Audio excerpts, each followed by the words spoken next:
మీకు తెలుసా, డెంగ్యూ వ్యాధి ఏడెస్ దోమ కుట్టడం వలనే వస్తుంది. ఇది పగలే కుడుతుంది, మంచినీటిలో మాత్రమే పెరుగుతుంది.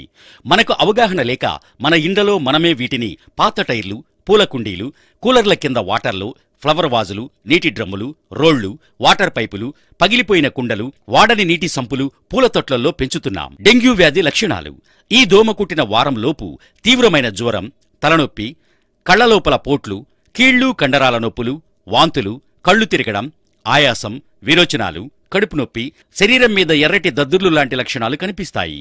అరుదుగా చిగుళ్ళు, ముక్కు నుంచి రక్తం కారడాన్ని కూడా గమనించవచ్చు. మన శరీరంలో రక్తస్రావాన్ని అరికట్టే ప్లేట్లెట్స్ సంఖ్య గణనీయంగా తగ్గడం, రక్తం పలచబడడం ఇలాంటి లక్షణాలు కనిపించిన వెంటనే డాక్టర్ను సంప్రదించాలి.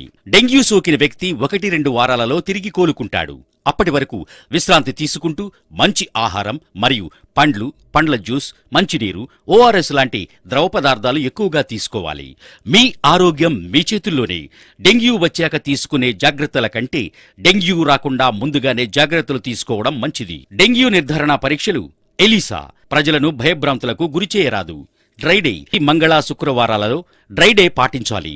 డ్రైడే అనగా బకెట్లు, కుండలు, గాబులు, నీటి తొట్లు మరియు కూలర్లలోని నీటిని పారబోసి శుభ్రంగా కడిగి 2 గంటలు ఎండలో ఎండబెట్టిన తరువాత మాత్రమే వాటిని తిరిగి వాడవలెను.